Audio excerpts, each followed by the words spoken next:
এক বছর ধরে বলিউড তারকা জুটি অভিষেক বচ্চন ও ঐশ্বরিয়া রায়ের বিবাহ বিচ্ছেদ নিয়ে সামাজিক যোগাযোগ মাধ্যমে চলছে নানা রকম জল্পনা কল্পনা।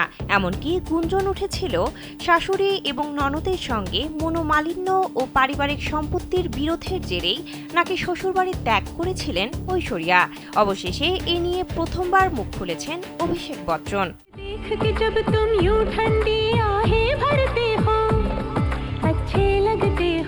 ভারতীয় গণমাধ্যম সূত্রে জানা যায়, সম্প্রতি এক সাক্ষাৎকারে অভিষেক জানান তাদের দাম্পত্যে ফাটল ধরার খবর সম্পূর্ণ ভুয়া এবং ভিত্তিহীন। তারকা হওয়ার কারণেই তাদের ব্যক্তিগত বিষয় নিয়ে অতিরঞ্জিত সংবাদ প্রকাশ করা হচ্ছে।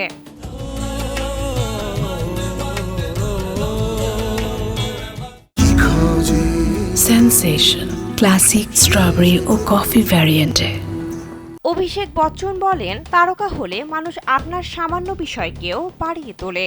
আমাদের নিয়ে যা লেখা হয়েছে তার কোনোটাই সত্যি নয় এবং কোনো ভিত্তি নেই। ইচ্ছে করেই আমাদের সম্পর্ককে ভুলভাবে ব্যাখ্যা করা হচ্ছে।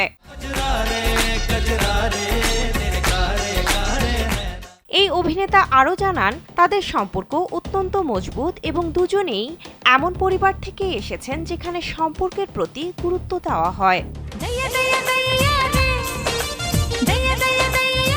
এদিকে এই তারকা দম্পতির 14 বছরের মেয়ে আরাধ্যা এই গুঞ্জন সম্পর্কে জানে কিনা এমন প্রশ্নে অভিষেক বলেন, আরাধ্যা খুবই ম্যাচিউর এবং ওর মা ওকে খুব ভালো মানুষ হিসেবে গড়ে তুলেছে। আমার মনে হয় না মেয়ে এসব নিয়ে কিছু জানে, কারণ এসব খবর আরাধ্যাকে বিচলিত করে না। তাছাড়া ওর হাতে এখনো ফোন নেই।